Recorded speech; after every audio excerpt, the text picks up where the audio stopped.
नमस्कार, ये आकाशवाणी पटना है। अब आप खालिद रशीद से प्रादेशिक समाचार सुनिए। पहले मुख्य समाचार। मुख्यमंत्री नीतीश कुमार आज बक्सर जिले में आर्सेनिक प्रभावित दियारा क्षेत्र में पेयजल आपूर्ति समेत लगभग 300 करोड़ रुपए की विभिन्न योजनाओं का शिलान्यास और उद्घाटन करेंगे। राज्य में स्वच्छता सर्वे 2024 का आखिरी चरण आज से हो रहा है शुरू। केंद्रीय टीम विभिन्न नगर निकायों का करेगी निरीक्षण। सीबीएसई की 10वीं और 12वीं कक्षा की बोर्ड परीक्षाएं आज से शुरू। पटना जोन से लगभग 2 लाख परीक्षार्थी हो रहे हैं शामिल। और मौसम विभाग प्रदेश के किसानों की सुविधा के लिए बक्सर, नालंदा, गया समेत राज्य के 21 जिलों में एग्रो ऑटोमेटिक वेदर सिस्टम लगाएगा। अब समाचार विस्तार से। मुख्यमंत्री नीतीश कुमार आज बक्सर जिले में लगभग 300 करोड़ रुपए की विभिन्न योजनाओं का शिलान्यास और उद्घाटन करेंगे। हमारे संवाददाता ने बताया है कि प्रगति यात्रा के क्रम में मुख्यमंत्री विकास कार्यों की समीक्षा भी करेंगे। एक रिपोर्ट। बक्सर जिले में प्रगति यात्रा के दौरान मुख्यमंत्री नीतीश कुमार 200 करोड़ रुपए की लागत से बने वाटर ट्रीटमेंट प्लांट का उद्घाटन करेंगे और 100 करोड़ की लागत से बनने वाली विभिन्न योजनाओं की आधारशिला रखेंगे। डीएम मंसूल अग्रवाल ने बताया कि मुख्यमंत्री की यात्रा को लेकर तैयारी पूरी कर ली गई है। मुख्यमंत्री के 40 से अधिक योजनाओं का शिलान्यास करेंगे। वहीं आर्सेनिक प्रभावित दियारे में पेयजल आपूर्ति और पर्यटन की योजनाएं जनता को समर्पित करेंगे। आकाशवाणी समाचार के लिए बक्सर से शशांक शेखर। राज्य में विकास और कल्याणकारी योजनाओं से संबंधित निर्माण कार्य शुरू करने के पहले उससे संबंधित 80% भू अर्जन की कार्रवाई पूरी करनी होगी। साथ ही अर्जित जमीन पर वैध दखल कब्जा भी सुनिश्चित करना होगा। राज्य सरकार ने इस संबंध में दिशा निर्देश जारी किए हैं। विकास आयुक्त प्रत्यय अमृत ने इस संबंध में सभी विभागाध्यक्षों को पत्र भी भेजा है। राज्य में स्वच्छता सर्वे 2024 का आखिरी चरण आज से शुरू हो रहा है। इस दौरान केंद्रीय टीम प्रतियोगिता में शामिल विभिन्न निकायों में भ्रमण करेगी। टीम के सदस्य शहर में कचरा संग्रहण, पृथक्करण और प्रसंस्करण के साथ जन शिकायतों के समाधान की स्थिति भी देखेंगे। इसके अलावा स्थानीय नागरिकों से भी फीडबैक लिया जाएगा। इस बार ये सर्वे RRR recycle, reuse, reduce theme पर आधारित है। इन मानकों के आधार पर ही निकायों की ग्रेडिंग की जाएगी। टीम सार्वजनिक शौचालय, सीवरेज योजनाओं का निरीक्षण करेगी। गंगा नदी किनारे स्थित शहरों को प्रत्यक्ष अवलोकन के आधार पर अलग से अंक दिए जाएंगे। केंद्रीय माध्यमिक शिक्षा बोर्ड सीबीएसई की 10वीं और 12वीं कक्षा की बोर्ड परीक्षाएं आज से शुरू हो रही हैं। इस परीक्षा में देश और विदेश में 42 लाख से अधिक विद्यार्थियों के शामिल होने की उम्मीद है। इसके लिए 7,842 केंद्र बनाए गए हैं। एक रिपोर्ट। ये परीक्षाएं एक ही सत्र में सुबह 10:30 बजे से दोपहर 1:30 बजे तक आयोजित की जाएंगी। कक्षा 10वीं की परीक्षा 18 मार्च को और 12वीं की परीक्षा 4 अप्रैल को समाप्त होगी। परीक्षार्थियों को केंद्रों पर प्रवेश के लिए प्रवेश पत्र लाना अनिवार्य है। विद्यार्थियों को परीक्षा शुरू होने से 30 से 45 मिनट पहले परीक्षा केंद्र पहुंचने की सलाह दी गई है। सुपर्णा की रिपोर्ट के साथ समाचार कक्ष से मृगनयनी पांडे। इधर परीक्षा में पटना जोन से लगभग 2 लाख परीक्षार्थी शामिल हो रहे हैं। परीक्षा के लिए राज्य भर में 200 से अधिक केंद्र बनाए गए हैं। आईआईटी पटना का 11वां दीक्षांत समारोह आज आयोजित किया जा रहा है। केंद्रीय कौशल विकास और उद्यमशीलता राज्य मंत्री जयंत चौधरी दीक्षांत समारोह में मुख्य अतिथि होंगे। आईआईटी पटना के निदेशक प्रोफेसर टीएन सिंह ने बताया कि समारोह में कुल 713 विद्यार्थियों को उपाधि प्रदान की जाएगी। इनमें 132 छात्राएं हैं। बिहार स्वास्थ्य विज्ञान विश्वविद्यालय ने राज्य के 6 फार्मेसी और 4 नर्सिंग कॉलेजों पर पटना के जक्कनपुर थाने में प्राथमिकी दर्ज कराई है। रजिस्ट्रार विमलेश कुमार झा ने बताया कि इन संस्थानों ने स्वास्थ्य विभाग का फर्जी अनापत्ति प्रमाण पत्र और मान्यता का आदेश पत्र विश्वविद्यालय में जमा किया था।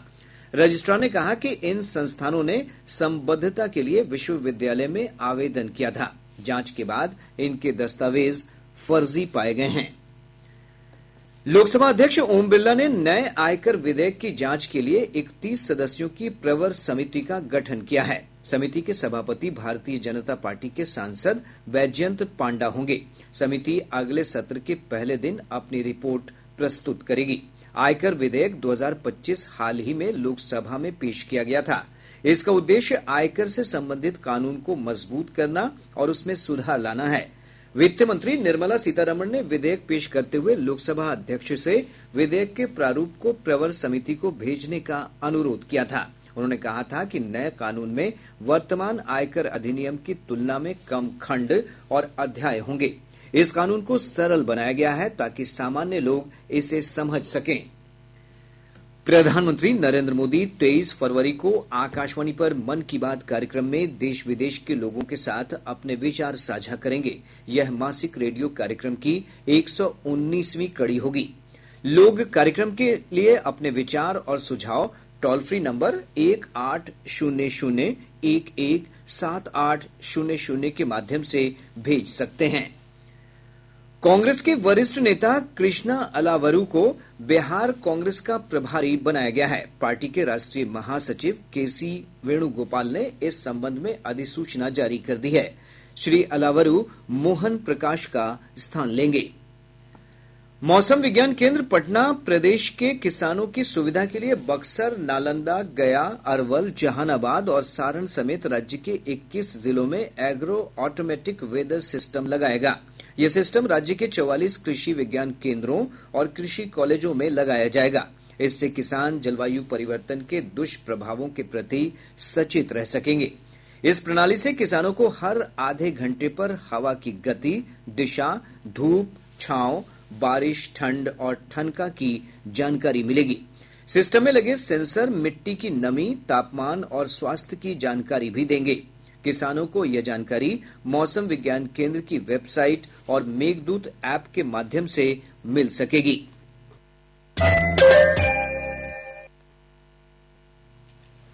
प्रादेशिक समाचार आप आकाशवाणी पटना से सुन रहे हैं। ताजा समाचारों के लिए आप हमारे एक्स हैंडल AIR_News_ पर जा सकते हैं।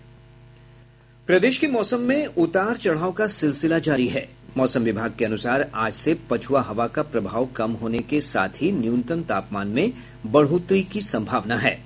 हालांकि सुबह और शाम के समय हल्की ठंड का एहसास बना रहेगा। मौसम विज्ञान केंद्र पटना के वैज्ञानिक ने बताया है कि अगले 48 घंटों में न्यूनतम तापमान में क्रमिक बढ़ोतरी होगी। 17 फरवरी को एक नया पश्चिमी विक्षोभ पश्चिमी हिमालय क्षेत्र को प्रभावित करने की संभावना है। तत्पश्चात अगले 48 घंटों में क्रमिक वृद्धि देखी जा सकती है तथा अगले 3 से 4 दिनों के दौरान अधिकतम तापमान में 3 से 4 डिग्री सेल्सियस की वृद्धि होने की संभावना है।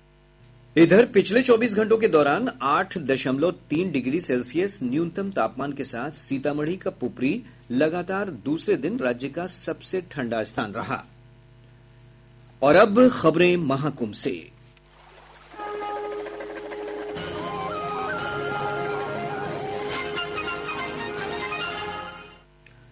उत्तर प्रदेश के प्रयागराज में चल रहे महाकुंभ मेले में लगभग 15,000 सफाई कर्मचारी आज एक साथ सबसे बड़े सफाई अभियान में भाग लेकर विश्व रिकॉर्ड बनाएंगे। इससे पहले कल महाकुंभ में 2 शानदार विश्व रिकॉर्ड बने। पहले रिकॉर्ड में महाकुंभ विश्व का सबसे बड़ा पर्व बन गया, जिसमें 50 करोड़ से अधिक श्रद्धालुओं ने हिस्सा लिया। वहीं नदी सफाई का सबसे बड़ा अभियान चलाकर दूसरा विश्व रिकॉर्ड भी बनाया गया। एक रिपोर्ट। महाकुंभ मेला प्राधिकरण आज मेला क्षेत्र में एक साथ समन्वित सफाई अभियान में 15,000 प्रतिभागियों को शामिल कर विश्व रिकॉर्ड हासिल करने का प्रयास करेगा। इस पहल का उद्देश्य स्वच्छता और पर्यावरण संरक्षण को बढ़ावा देकर महाकुंभ के मूल मूल्यों को उजागर करना है। साथ ही प्रमुख स्थलों की पवित्रता को बनाए रखने के लिए सामूहिक जिम्मेदारी के संदेश को मजबूत करना है। महाकुंभ दुनिया का पहला ऐसा आयोजन है जिसमें 50 करोड़ से अधिक लोग प्रत्यक्ष भागीदार रहे। त्रिवेणी संगम पर अब तक 50 करोड़ 11 लाख से अधिक श्रद्धालु पवित्र डुबकी लगा चुके हैं। इसे मानव इतिहास में किसी भी धार्मिक, सांस्कृतिक या सामाजिक आयोजन के लिए सबसे बड़ा समागम माना जा रहा है। आदर्श के साथ अभिषेक कपिल, आकाशवाणी समाचार, प्रयागराज। महाकुंभ 2025 से जुड़ा हर अपडेट अब आपको मिलेगा कुंभवाणी पर।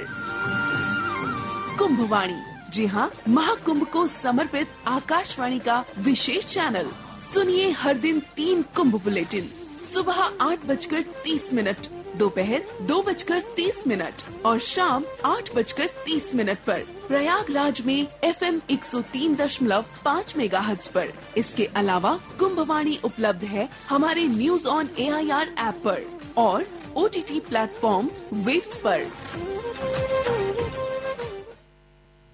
पूर्व मध्य रेलवे प्रयागराज महाकुंभ मेला के लिए अतिरिक्त विशेष रेलगाड़ियों का परिचालन करेगा। पूर्व मध्य रेल के मुख्य जनसंपर्क अधिकारी सरस्वती चंद्र ने बताया कि वलसाड दानापुर कुंभ स्पेशल 23 फरवरी को वलसाड से सुबह 8:40 पर खुलकर अगले दिन सुबह 10:25 पर प्रयागराज छिवकी होते हुए शाम 6 बजे दानापुर पहुंचेगी। वापसी में यह ट्रेन दानापुर वलसाड स्पेशल 24 फरवरी को दानापुर से रात 11:30 बजे चलकर अगले दिन सुबह 5:50 पर प्रयागराज पहुंचेगी। अंतर्राष्ट्रीय बौद्ध परिसंघ और बोधगया मैराथन समिति के संयुक्त तत्वावधान में कल बोधगया मैराथन का आयोजन किया जाएगा। इस मैराथन में मंगोलिया के राजदूत गनबोल्ड दम्ब जाओ मुख्य अतिथि होंगे। साइबर अपराधियों ने मुनाफे का झांसा देकर पटना जिले के 6 लोगों से 15,32,000 रुपए ठग लिए। इस संबंध में पीड़ितों ने साइबर थाने में मामला दर्ज कराया है। पटना जिले के दनियावा थाना क्षेत्र की पुलिस ने शराब के नशे में हंगामा कर रहे 4 लोगों को गिरफ्तार कर लिया।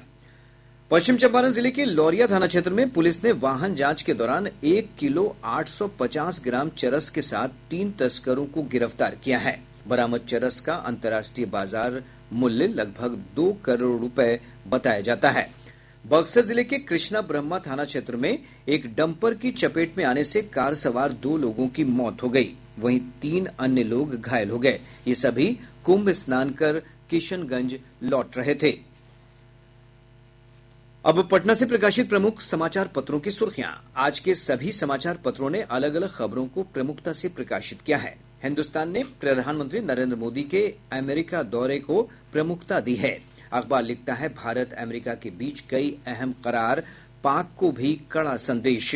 दैनिक जागरण ने मुख्यमंत्री नीतीश कुमार की प्रगति यात्रा की खबर को पहले पन्ने पर स्थान दिया है। अखबार ने मुख्यमंत्री के बयान के हवाले से लिखा है, अच्छे से कराएं स्टेडियम का निर्माण ताकि मेडल ला सके बच्चे। दैनिक भास्कर दिल्ली में नई सरकार के गठन पर लिखता है, 19 या 20 फरवरी को शपथ ले सकती है भाजपा सरकार। प्रभात खबर ने राज्य में चल रहे भूमि सर्वे की खबर को प्रमुखता दी है। अखबार का शीर्षक है, भूमि सर्वे की स्वघोषणा के लिए मार्च तक मौका। आज अखबार की सुर्खी है, महाकुंभ में बना महा रिकॉर्ड, श्रद्धालुओं की संख्या 50 करोड़ के पार। और अब अंत में मुख्य समाचार एक बार फिर। मुख्यमंत्री नीतीश कुमार आज बक्सर जिले में आर्सेनिक प्रभावित दियारा क्षेत्र में पेयजल आपूर्ति समेत लगभग 300 करोड़ रुपए की विभिन्न योजनाओं का शिलान्यास और उद्घाटन करेंगे। राज्य में स्वच्छता सर्वे 2024 का आखिरी चरण आज से हो रहा है शुरू। केंद्रीय टीम विभिन्न नगर निकायों का करेगी निरीक्षण। सीबीएसई की 10वीं और 12वीं कक्षा की बोर्ड परीक्षाएं आज से शुरू। पटना जोन से लगभग 2 लाख परीक्षार्थी हो रहे हैं शामिल। और मौसम विभाग प्रदेश के किसानों की सुविधा के लिए बक्सर, नालंदा, गया समेत राज्य के 21 जिलों में एग्रो ऑटोमेटिक वेदर सिस्टम लगाएगा। इसके साथ ही आकाशवाणी पटना से प्रसारित प्रादेशिक समाचार का ये अंक समाप्त हुआ। आकाशवाणी पटना से अगला समाचार बुलेटिन दोपहर बाद 3:10 पर प्रसारित किया जाएगा।